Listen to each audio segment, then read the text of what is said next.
Hi, I'm Don Riepe, the Jamaica Bay Guardian for the American Littoral Society. Today we're going out into Jamaica Bay to look at one of the most amazing raptors of New York City.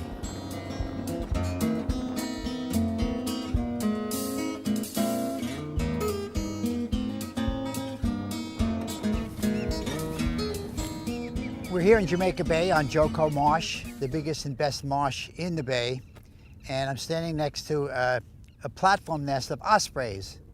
The osprey is a large fish-eating hawk whose population had been decimated by DDT in the environment. DDT interfered with their ability to produce calcium. They would sit on eggs, they would break. But since DDT was banned by executive order by Richard Nixon, I believe it was 1972, the osprey has started making a comeback. So in 1990, there were no nests in New York City. The first nest occurred in Jamaica Bay.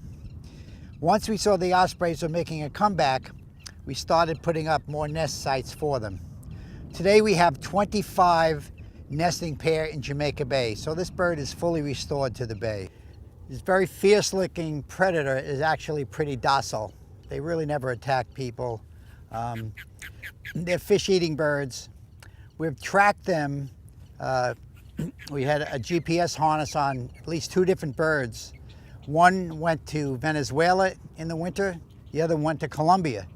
So they travel great distances in the winter to their winter grounds. Then they come back here in early spring. So these 3 birds should be flying in about a week or 2 at most. They'll learn how to hunt, how to catch fish.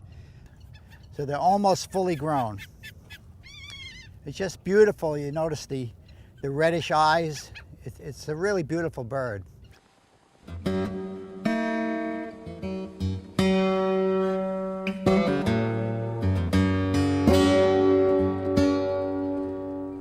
So we're here at a second nest in Jamaica Bay.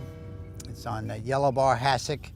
This was actually the site of the first nesting pair of ospreys for New York City in most of last century. So in 1991, we had our first nest on the other side of this island. This is a fairly new nest, and we have 2 young birds up here, about 4 weeks old or so. Just to give you an example of what they're feeding on,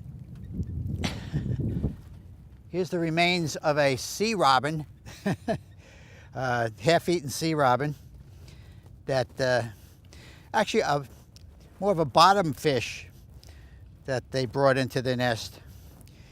Their main prey is actually menhaden, a surface feeding fish. But we'll leave this here. They can finish that a little later. How are we doing? Let's see, these birds should be banded. Here's one. Here's one. He's got, ouch, okay. Easy, easy. Yeah, he's got his 2 bands on. Easy. This is a young bird, but look at those talons. Those talons are geared for grasping fish. So we have 2 beautiful birds here. So they're about 5.5 weeks old, I'd say. They need another 2 weeks before they'll be ready to fly. So here we are with New York City in the background. Right here in Jamaica Bay. Who would believe that we have such a magnificent raptor such as the osprey? This one is pretty feisty.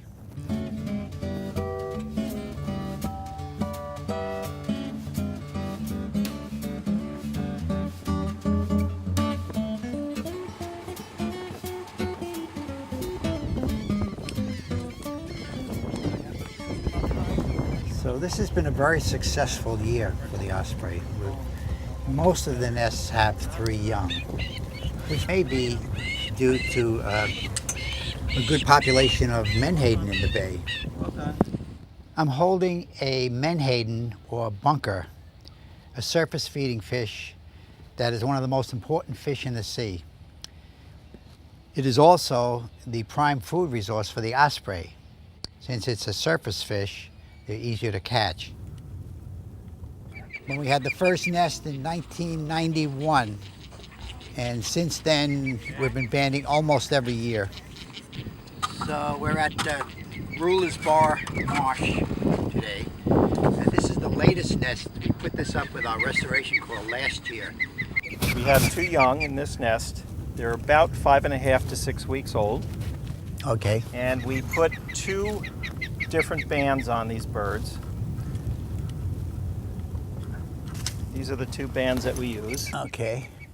The silver band is the U.S. Fish and Wildlife Service band. That goes on the right leg. And the left leg is the Jamaica Bay green band, which has a number and a letter. So presumably people seeing these in the field can read them from a distance, and we can get information as to where they go in winter, for example, where they go and travel and forage around the bay, how long they live. So what I'm going to do is just very carefully pick up one of the young and cradle him in my arms. Just being a little bit careful for the talons. They are a little bit sharp. And you can see here with the osprey, they have toe arrangements where there's 2 up and 2 down. A little bit different from most of your perching birds, which usually have 3 toes in one direction and 1 in the other. So these birds are designed for catching and eating fish. As far as I know, that's 99% of their prey. They may take advantage of something else on occasion, but for the most part, they're strictly fish-eating bird.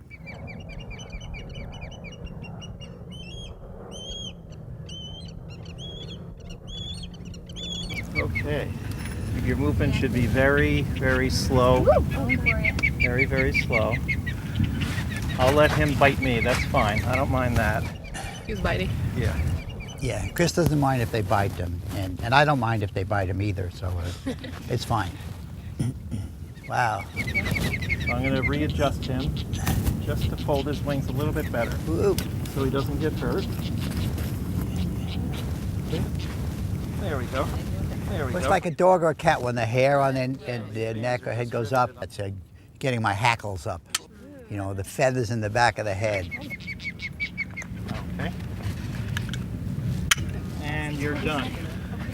You're all done. I'm going to let him stretch his wings once again. Get a little stretch here before I put him back in the nest. Okay. Beautiful. And there. So we're all done.